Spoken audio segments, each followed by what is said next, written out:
Welcome, folks, to this week's episode of Drunk Bible Study Bonus Edition.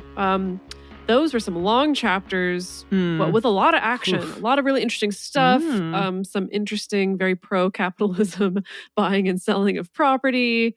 And we got some interesting stuff that we've looked into today. Yeah, for sure.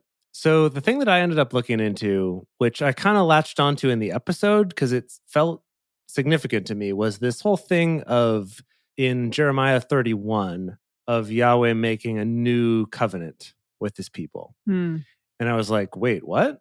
That's the first I've heard of this, that he's kind of making a new covenant, not just the old one that he made with them in coming out of Egypt. Yeah.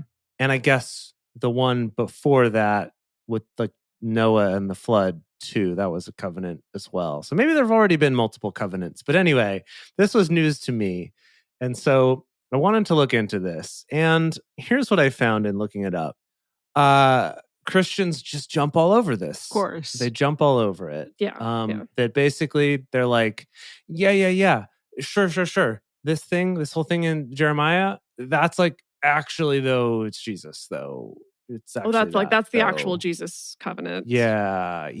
That apparently there is a quote that happens in the book of Hebrews, which we haven't gotten to yet, but basically saying that like when someone testifies a new covenant, that it only takes effect upon their death. And while they're alive, it doesn't have an effect or something like that. Okay.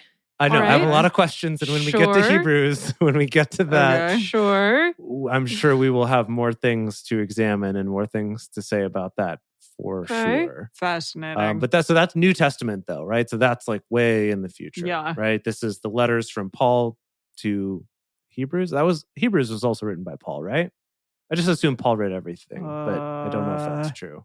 I don't know. Yeah, it was the letter to the Hebrews, right? So that was Paul. Okay. I think so. I don't know. Yeah. Anyway, that's something about that. But again, he's writing after Jesus, and so he's going to want to put everything in that frame, which I think at the time of Jeremiah, in the Jesus-y context, that category, that was not a rule, that was not a saying, that was not a anything.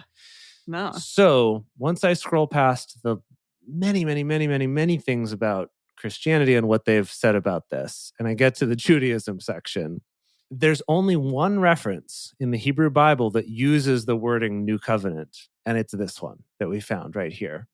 Oh. Goodness. So what was interesting, though, looking into it, and honestly, to be honest, if I'm being frank with you, I found a little disappointing. Okay. Is that essentially the Jewish view on this that I was able to find is they're like, yeah, New Covenant. But like what that really means, though, is just sort of like a reaffirming and strengthening of the old one. That there's still just the one. Oh, they're just like, it's just a contract renewal. Right. Okay. Like when you renew your vows after one of you cheats. It's kind of that kind of a deal. Gracious. Right? And I mean, and effectively that's how Yahweh phrased it too. Right? He's like, I mean, I did my part, you didn't, but like, let's do a new covenant here. Okay. So I don't know. However, in looking into this, I did find something interesting. And that's that in Judaism, according to the sources I found, and I'm sure there's variation because it's a religion and there's always variation about how people believe. Sure. But essentially, the guidelines in Judaism for being saved, as it were, they don't quite use that terminology like Christians do, but in terms of like having eternal reward and whatever from God, you don't have to be a Jew. You don't have to believe in Judaism. All you have to do is follow the 7 laws of Noah. Oh. Which are, remind us, please. Okay, so I did look this up, and unfortunately, we might be in some trouble. So the 7 laws of Noah, we could look into more deeply, but basically, basic things it covers is worshiping idols as if they were a god. Okay. Don't do that. Don't do that. Okay. Cursing God. Don't do that. Okay. Murder. Don't do that. Don't do that. Fine. Okay. Adultery and sexual immorality, which different people define differently, but generally speaking, the definition is accepted by sort of the larger Jewish faith is pretty restrictive. No one that you're not married to, no one outside of one person, that kind of stuff. Right. Theft. Okay. Okay.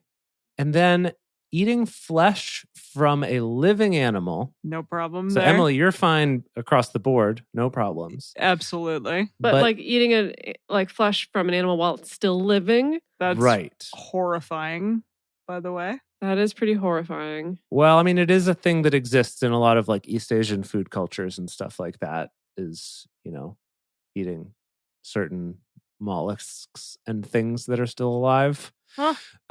They're alive? Let me see. Okay. Some of them, yeah. I haven't had any of them, but that's a thing. There's some that like once they die, they become toxic. So like you have to eat them while they're living. Whoa, gracious. And then the last one is a weird one. It's the obligation to establish courts of justice. And I guess we've done that, in a sense, just by living in a society that has courts. So Okay. so it's not all right, easy, promising. and maybe there's some things up for interpretation. But I did think that was interesting, learning about these laws of Noah, called the Noahide or Noahide laws, or the Noachian laws, or two different pronunciations of Noah. Right. Yeah. Great. Well, that's what I got. Wow. Beautiful. Well, I looked up this really fascinating verse in Jeremiah 31:22 that we all kind of like stopped for a moment and just had to like have a moment with this verse, which was, right. For the Lord created a new thing in the earth, a woman shall encompass a man. And we were all like, what? And it's interesting, on studylight.org, it says, and I quote, commentators have described this as probably the most difficult verse to understand in the book of Jeremiah. So, okay. All right. So not just us. Not just us. And it goes on to say, it is addressed to Israel, described in the preceding verse as a virgin. Cool. Parentheses, which she clearly wasn't. Oh, okay. Emily, I'm now... Gosh, okay. Some commentary I'm already questioning here. your source just based on that little injection of commentary there. Well, it says, and as a backsliding daughter, and also to Ephraim, God's dear son, upon whom he promises to have mercy. But essentially, it's, again, this whole thing says, like, most people will refer this to Jesus.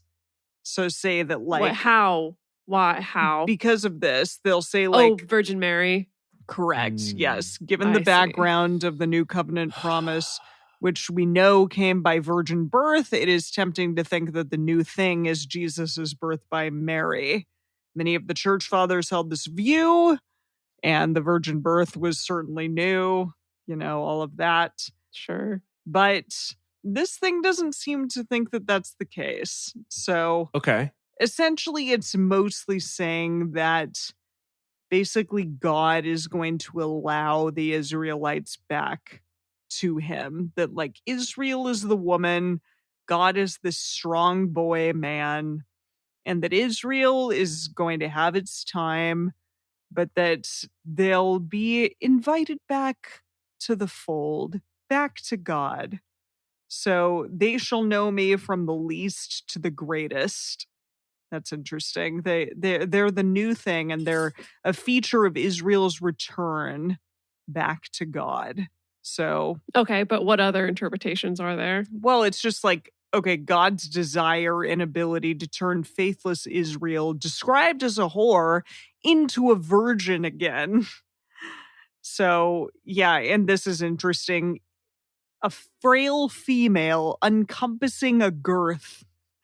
Yeah. Oh my. Oh my is right. So okay, we're getting I know we definitely saw penis. some suggestions of that in the chat, that it does this mean... I feel like my take on this is that it's just kind of a generic sense of like the weak person is going to be able to overtake the strong person. Like the idea that a woman could dominate a man, or maybe it is sexual. Like she's literally going to encompass a man, and isn't that wild? Well, it's interesting. It also says that some of us suggested that an adulterous woman is returning to her man, which apparently is a thing. I forgot about this, but it's in Deuteronomy 24, 1-4, that a husband could/should not take back an erring wife. But this is like God is proposing that he was willing to take Israel back, and therefore that men can take back their wives who have committed adultery. Goodness. Which is fascinating. Gosh. So it's all of those things together. Yeah. I mean, I definitely feel like there's a lot more to be mined.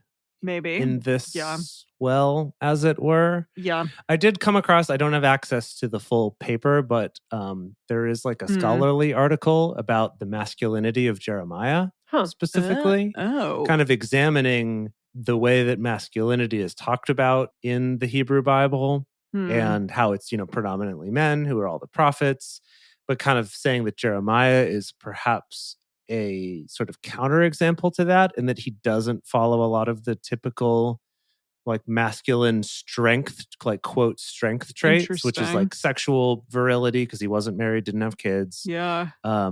He doesn't always succeed in convincing people. It's true. That is true. He like comes to God asking for help rather than like, I can do it on my own. Yeah. And kind of talking about how he kind of challenges some of those narratives. Views. Anyway, this is just from the abstract. It's called The Masculinity of Jeremiah by Susanna Asakainen. Interesting. Anyway, so there's clearly like people are writing scholarly papers about this. So if you listeners are one of those people, we would love to talk to you. Definitely. I personally think this is super interesting. Yeah. And unfortunately, a lot of the articles like Emily found online are going to be very biased toward a particular kind of status quo. So that'd be cool to get into. Yeah. Duff. Well, speaking of masculinity, I'm going to talk about my intense quest to try to find the penis connection. Oh, please. With this, verse about striking the thigh. Yeah. So, yeah. Yes, most surface level responses out there are just like, oh, yeah, you strike your thigh, is grief, sadness, grief and sadness. Like you do, like you totally do. I mean, it makes me think of like a knee slapper. Which is not so really not the same kind of thing, I guess. Yeah. So first, I was curious about what are all the other translations saying, and a lot of them say either the same thing, like thigh or breast, as we read in the main episode as well. Two translations stood out to me, just that I liked. The Common English Bible says, "After I turned away from you, I regretted it. I realized what I had done, and I've hit myself." Jeez.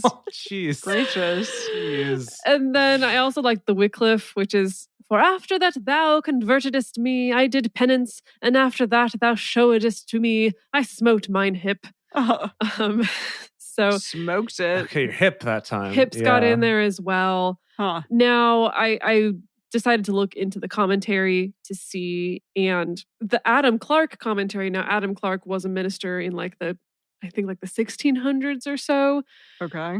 Really dove into this "I smote upon my thigh" verse and actually compared it to lines in Homer in ancient Greek, that there are a few lines about people doing something similar. Like even there's a line about Achilles seeing something really terrible and smoting his thigh or striking his thigh. Oh, really? And yes. Okay. I just liked, though, at the end of his commentary, he said, "I have often seen persons in deep grief act thus." He's like, "Oh yeah, I've seen it. This makes sense. Yeah, it happens. It makes total sense." Yeah, totally. Yeah. And now finally, of course, on the Hermeneutic Stack Exchange, there was someone who was like, "Hey, some verses say breast, some say thigh. Why is it so different? What's the deal?" Yeah. And that pointed me toward the actual Hebrew word that's used, which is yarek, which there is a penis connection. Oh. It's a little bit difficult, though. Okay, I've been waiting for it. Because you've wanted it, It Dedeker. does mean thigh, but it also means loin, and also euphemistically is used in those verses where you're actually referring to somebody's junk. Okay. So it could be. When I was thinking about it, betrayed you, God, with my junk, and I was so upset that I punched myself. Right. Right in the junk. In the junk. And I was thinking about it, and at first I was like, well, right in the penis. It makes sense that it would be thigh because no one really wants to punch themselves in the genitals out of grief. That seems a little bit weird. But then on the other hand, I'm like, but there's like sackcloth, wearing sackcloth and cutting yourself open and covering yourself in ashes. It's all about inflicting this discomfort and misery and pain. Like, why wouldn't it be just a straight up punch to the tick? So someday we will find it. The penis connection. The penis connection. There you go. Yes. Yeah. Good. Beautiful. What a book this is. What adventures we go on every single week. Certainly adventures on the internet, let me tell you. Yes, quite. Mm-hmm. It's been a fun time. It's very interesting because I feel like we have just like new holes in which to mine every single time we get into this book. And boy, we will. Indeed. Yeah. Boy, we will. We're excited to continue mining with you all. We will see you next week on Drunk Bible Study. Thanks.